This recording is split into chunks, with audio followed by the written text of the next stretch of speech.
నమస్కారం.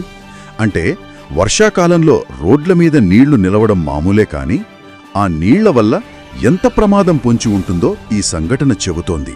నిజమే. జబల్పూర్లో ఒక పాత నాల, దానికి మూత సరిగా లేకపోవడం ఒక ఆటో రిక్షా ప్రమాదానికి కారణమైంది. అవును, కథనం ప్రకారం చూస్తే జబల్పూర్లో వర్షం పడుతోంది. ఆ, రోడ్డు పక్కనున్న పాత నాల అది నీటితో పూర్తిగా నిండిపోయింది. సరే. అసలు విషయమేంటంటే ఆ నాలా మూతలు విరిగిపోయి ఉన్నాయట, లేదా అసలు లేవేమో. ఓహో.